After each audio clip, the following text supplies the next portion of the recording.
Alright guys, so today's review is going to be on a fighting game that I found out about, I think it was late 2009. I was actually going to buy the arcade game. It's called Multi Blood.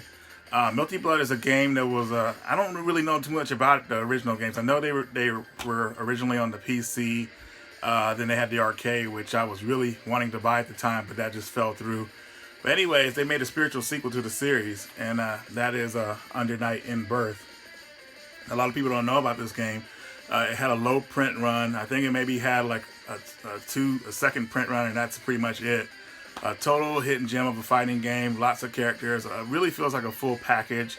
And when I say full package, I'm kind of comparing it to what Street Fighter V was. You know what I mean? Like that game was. Well, I'm not going to go into that, but anyways, let's check out a review on Under Night in Birth. Under Night in Birth didn't really get a big a press release or anything like that. Like, it wasn't really promoted. And of course, if it's not promoted, it'll fly under people's radar. I mean, the only advertisement I saw for this game was after I bought Guilty Gear EXE for the PlayStation 4.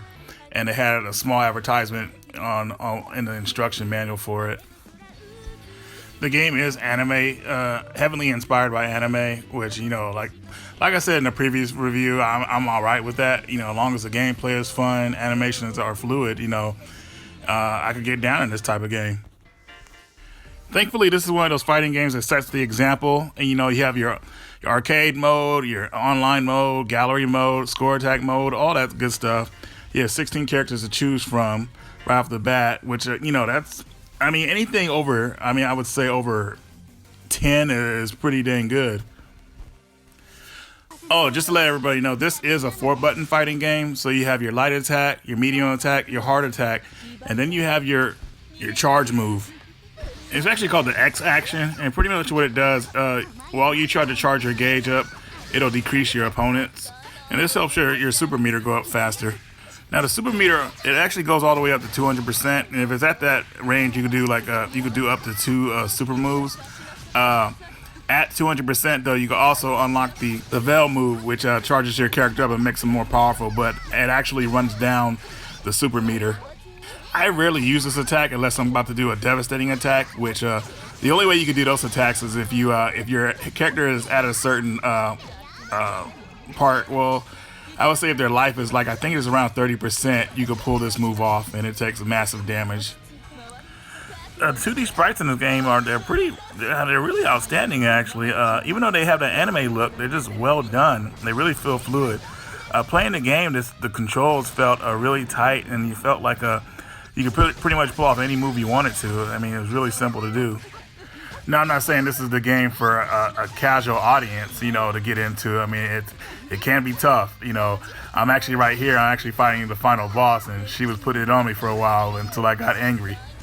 I also want to note the soundtrack.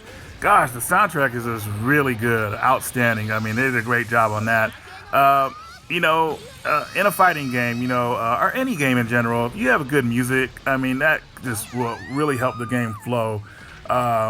I mean, with a fighting game, it really pumps things up, you know. Heck, it might even give you that adrenaline you need to win a match. But definitely, I would say the soundtrack is one of the high notes in this game. I mean, it is really well done. I mean, I'm probably gonna get hopefully there's a soundtrack out for it, which I'm sure there is, because the music is just that good.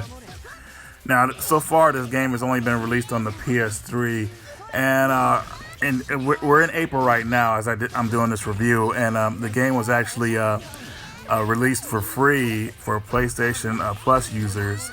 So hopefully with that, you know, it'll get popular again, and then hopefully it could possibly be released on the PS4. I mean, that would be great if that could happen. But other things in this game, I played a little bit online, and I've tested the online community. Oh gosh, by the time of this review, man, it's pretty much dead, unfortunately, because everybody else is on that Street Fighter V hype train, I'm sure. But when I did catch people online, you know, there was no lag at all. I mean, it was like really flushed out, like everything was really smooth and just really fun to play. Now, like what I talked about earlier, like I said, this game Right now, I mean, if you want to buy a copy of it, it goes for the most, I think, or the cheapest for around $17 to $20. Might be slightly more because it's very limited. It's definitely going to be one of those games that's going to be hard to find in the future unless they re-release it again. But, here's hoping that they will, I don't think the translation process for this game was too hard. I mean, they didn't have to hire any English voice actors, which saved them plenty of money, I know. If you look at games like Guilty Gear, EXE, or Revelator, they took the English voice acting out of that, and we got that pretty fast from what I remember. But it's just really sad, though, sometimes when you see a game like this. And I think of this game as a gem, I mean, I don't think every fighting game is great, but the ones I do talk about, I feel like they have a special place in my heart, and this is definitely one of them. I mean, I just wish that this game had got more popular, but unfortunately, well, at least in America, I don't see too many people talking about it. Usually when I bring this game up, nobody's ever heard of it. I was like, man, that's disappointing. One of my friends, Christopher Pico, I'm sorry, man, I always mess up your last name, bro. He is the old ass retro gamer, and he's a big fighting game fan like myself. So I actually brought this game up to him. He's like, I never even heard of this, man. Like, what's going on here? Like, what's going on with the advertisement with these games? We're not even knowing about these gems coming out. And I told him about the game, and he went out and picked it up the next day, which was awesome. I'm glad I have someone to play online with now. And hopefully some of you after seeing this review, you guys will go pick this game up as well. I mean, I don't think this game will let you down. It's an awesome game to have in your collection. A total hidden gem. Alright guys, so there's my review on Under Night in Birth. It's a really good game. It's a lot of fun, and it really feels solid, you know what I mean? Like I said, what really stands out in the game is like the soundtrack is really good, the music is outstanding, so that's definitely a plus. Game feels fluid, and it's just something you want to, if you're a fighting fan, you'll want to add to your collection. Now, right now, the game goes for around $20 used, so you might want to pick them up because there's not that many of them out there.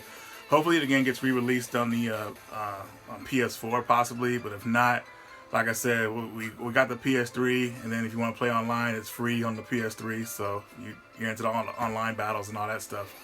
You're good to go. But anyways, guys, that's going to do it for my review on this game, and I will see you guys later.